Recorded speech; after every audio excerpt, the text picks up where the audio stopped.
GMC Jammu में एक परिवार जो डिजीज़ का परिवार था, उसकी फैमिली ने जब रोष प्रदर्शन किया तो जीएमसी जम्मू के प्रिंसिपल द्वारा एक मीडिया को ब्रीफ किया गया कि जो वो पेशेंट्स था जो डिजीज़ था उसको क्या क्या बीमारियां थी, क्या प्रॉब्लम थी। ब्रीफिंग में वो सब कुछ बताया कि कितने दिनों तक रहा, डॉक्टर्स द्वारा कितनी जो कोशिश की गई है।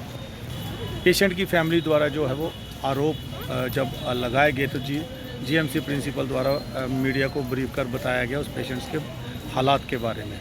उन सब ने बहुत वर्क हार्ड किया, लेकिन कुछ चीज़ें हमारे बस के बाहर होती जो unfortunately he had a demise today during surgery. जब सर्जरी शुरू हुई थी तो उसके बारे में थोड़ा बताना चाहता हूँ। फैमिली मेम्बर्स एजिटेटेड थे, उनका एजिटेशन होना जायज़ है, लेकिन हम अपनी एक्सप्लेनेशन देना चाहते हैं कि क्यों ऐसा हुआ। ये पेशेंट हमारे पास एडमिट हुआ था विद मल्टीपल इंजरीज। उसको ब्रेन में इंजरी थी, एक टांग फ्रैक्चर थी, और उसके साथ मल्टीपल और प्रॉब्लम्स थी। उसकी चेस्ट बड़ी ख़राब रहती थी, उसको कार्डियक इशू भी थे। तो इन सब प्रॉब्लम्स के साथ पेशेंट 15 दिन हमारे पास एडमिट रहा कम से कम। तो सीटी स्कैन जो मैं देख पा रहा हूँ उसमें उसको ब्रेन में थोड़ी सी क्लॉट था, कोई 3 सेंटीमीटर का क्लॉट था, जिसको न्यूरोसर्जिकल टीम ने देखा और उसका एक मैनेजमेंट किया गया नॉन सर्जिकल। तो क्लॉट जब सेटल हुआ तो हमारा एम रहा कि अब उसकी जो टोंग फ्रैक्चर है, मेजर उसकी फीमर फ्रैक्चर है, उसको हम फिक्स करें। तो पेशेंट को काफ़ी प्रॉब्लम्स थी, स्पेशली चेस्ट प्रॉब्लम बड़ी ज़्यादा थी, और फेफड़े का ट्यूबरक्लोसिस भी था उसको। और एक बार हमें डाउट भी आया था उसको शायद हेपेटाइटिस पॉजिटिव हो, बाद में वो क्लियर हुआ, पर शुरू में ये डाउट था। बट कहने का मतलब है patient had presented with multiple comorbidities, और उसको हमने नॉन सर्जिकल ट्रीटमेंट भी सजेस्ट किया था कि उसको ट्रैक्शन लगा देते हैं कि पेशेंट ऐसे सिक होते हैं, इसको ऑपरेशन मैं मानता हूँ जायज़ होता है, लेकिन ऑपरेशन रिस्की होता है। लेकिन फैमिली ने ऑप्ट किया कि हम सर्जरी करवाएंगे, नॉन सर्जिकल ट्रीटमेंट जो फ्रैक्चर का था वो ऑप्ट नहीं किया। उसमें हमारी साइन डॉक्यूमेंट्स पड़े हुए हैं, और मैं इस मरीज को एक बार नहीं बार बार मल्टीपल स्पेशलिस्ट ने देखा, कार्डियोलॉजिस्ट ने देखा, गैस्ट्रो वालों ने देखा क्योंकि इसको हेपेटाइटिस का शक था, चेस्ट फिजिशियन ने देखा। और इनफैक्ट जो फाइल मेरे सामने पड़ी जिसका आप डेफिनेटली नोट कर सकते हैं, काफ़ी डॉक्टर्स ने बोला patient is having grave prognosis. That means patient का जो प्रोग्नोसिस अच्छा नहीं है, क्यों कि इसको मल्टीपल प्रॉब्लम्स हैं। इनफैक्ट जो हमने 2 तारीख को इनसे जो कंसेंट ली थी सर्जरी की, उसमें भी मैं पढ़ के बोलता हूँ, high risk consent in view of pulmonary tuberculosis, intra operative complications, bleeding का रिस्क, और डॉक्टर ने क्लियर लिखा पुअर प्रोग्नोसिस एक्सप्लेन्ड, और परिवार वालों ने दस्तखत किए। That means they took the chance, they wanted कि सर्जिकल हो जाए डिस्पाइट कि काफ़ी रिस्क थे। उसके बावजूद भी जो हमारी सर्जिकल टीम थी उस दिन, जो ऑपरेशन थिएटर में 3 सीनियर एनेस्थेटिस्ट थे, एक एसोसिएट प्रोफेसर, 2 असिस्टेंट प्रोफेसर, ये एनेस्थीसिया साइड के थे। सर्जिकल साइड से, ऑर्थोपेडिक साइड से भी सीनियर फैकल्टी मौजूद थी, और रेजिडेंट्स और बाकी स्टाफ से मौजूद होता ही होता है।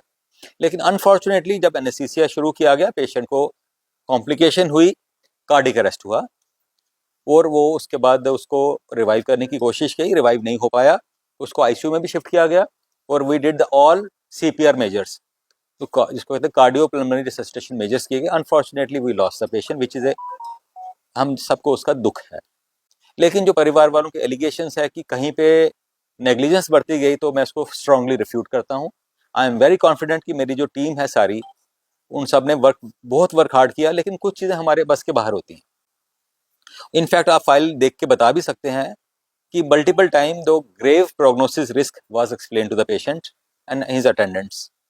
उसके बावजूद भी हमने हार्ड वर्क किया कि पेशेंट की जो टांग है, जब अब ट्रैक्शन लगाएंगे तो पेशेंट बेड पे पड़ा रहेगा, उसके अपनी प्रॉब्लम्स होती हैं, बेड सोर हो जाते हैं, खाना पीना बंद हो जाता है, और पेशेंट रिवाइव नहीं करता। हमने चांस लिया, अनफॉर्चुनेटली पेशेंट रिवाइव नहीं हुआ। तो this is purely A complication of A procedure in view of high risk. इसमें नेग्लिजेंस कहीं भी नहीं। सर 70 ईयर्स इस महिला की चीज़ें होती हैं, एक होता है कि आप पेशेंट को पड़े रहने दो, और जो सर्जिकल ट्रीटमेंट ऑफर नहीं करो, उसकी अपनी कॉम्प्लिकेशन है कि पेशेंट अगर पड़ा रहता है उसको बेड सोर हो जाएंगे, स्पेशली एल्डरली एज में। इसको टीबी है, छाती खराब है, छाती लेटी रहेगी तो उसकी डेफिनेटली छाती खराब हो जाएगी, उसको ब्रोंकोनिमोनिया हो जाएगा, उससे पेशेंट सफर नहीं निकल नहीं पाएगी। हमारी कोशिश है पेशेंट को एम्बुलेट किया जाए जितनी जल्दी। आजकल देखा होगा ऑपरेशन के बाद दूसरे दिन चलाते हैं, क्यों चलाते हैं? ताकि छाती खराब ना हो। हार्ट की फंक्शनिंग अच्छी रहे। तो डॉक्टरों की कोशिश में कहीं भी कोई मेरे को कोई खोट नहीं दिखता।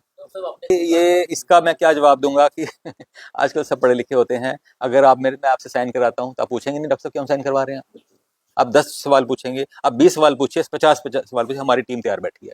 आप कोई भी काम करते हैं, आप प्रॉपर्टी के पेपर लेते हैं, कहीं भी जाते हैं, दस्तखत कोई कराता है, तो आपका राइट है पूछना डॉक्टर साहब ये साइन करवा रहे हो क्यों करवा रहे हो।